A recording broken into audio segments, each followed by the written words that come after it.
क्या होगा अगर गीता को हमारे संविधान से रिप्लेस कर दिया जाए, यानी जो गीता है उसको हमारे भारत देश का संविधान मान लिया जाए और उसी के हिसाब से नियम कायदे कानून बनाए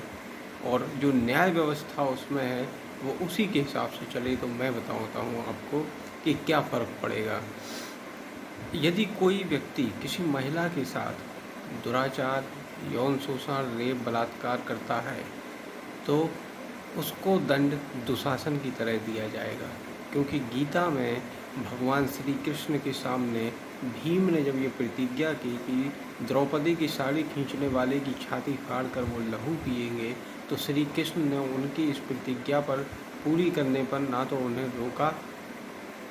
और ना ही उन्हें इस बात पे समझाया, क्योंकि श्री कृष्ण की नज़रों में उनकी ये प्रतिज्ञा उचित थी और सही थी। यानी दुशासन का जो दंड था वो इससे कम नहीं हो सकता था। ठीक है, तो जो भी दुराचारी होंगे, जो भी इस तरीके के रेपिस्ट बलात्कारी होंगे, उनको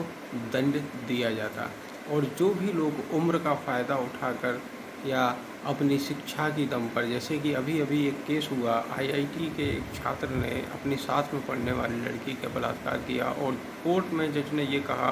कि ये मेधावी छात्र है इसलिए इसको ज़मानत दे दी जाए। कल ही मैंने अखबार में पढ़ा कि एक और इसी तरीके के क्राइम करने वाले को 8 महीने से वो ज़मानत पे था। तो ये सारा कुछ ख़त्म हो जाएगा और कोई भी ऐसा व्यक्ति, क्या होगा अगर गीता को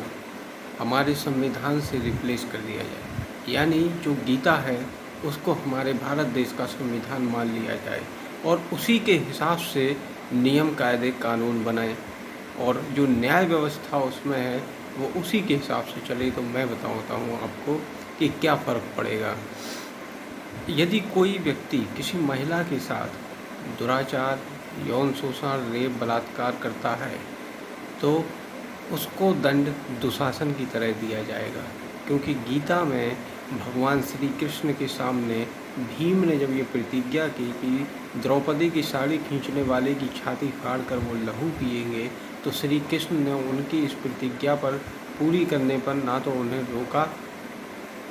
और ना ही उन्हें इस बात पे समझाया, क्योंकि श्री कृष्ण की नज़रों में उनकी ये प्रतिज्ञा उचित थी और सही थी। यानी दुशासन का जो दंड था वो इससे कम नहीं हो सकता था। ठीक है, तो जो भी दुराचारी होंगे, जो भी इस तरीके के रेपिस्ट बलात्कारी होंगे, उनको दंड दिया जाता। और जो भी लोग उम्र का फ़ायदा उठाकर या अपनी शिक्षा की दम पर, जैसे कि अभी अभी एक केस हुआ, आईआईटी के एक छात्र ने अपनी साथ में पढ़ने वाली लड़की का बलात्कार किया और कोर्ट में जज ने ये कहा कि ये मेधावी छात्र है इसलिए इसको ज़मानत दे दी जाए। कल ही मैंने अखबार में पढ़ा कि एक और इसी तरीके के क्राइम करने वाले को 8 महीने से वो ज़मानत पे था। तो ये सारा कुछ ख़त्म हो जाएगा और कोई भी ऐसा व्यक्ति जो ऐसे क्राइम को या किसी क्राइम को जो है रोक सकता था या उसको रोकने के उसकी जिम्मेदारी थी, उसके पास शक्ति थी, ठीक है, और वो खड़ा खड़ा देखता है तो उसको उसी तरह सज़ा दी जाती जिस तरह भगवान श्री कृष्ण ने भीष्म पितामह को दी थी, क्योंकि भीष्म पितामह के पास शक्ति थी, अधिकार था कि जो द्रौपदी के साथ हुआ वो उसको रोक सकते थे अपनी शक्ति से भी और अपने अधिकार से भी। लेकिन उन्होंने ऐसा नहीं किया क्योंकि उनका कुछ अपना पर्सनल जो है उनकी प्रतिज्ञा थी। ठीक है, तो अपने पर्सनल वचन के खातिर अपने एक स्त्री के लाश की रक्षा करना और उसके अपने एक वचन की खातिर, अपने वचन की खातिर अगर आपने उसको नहीं बचाया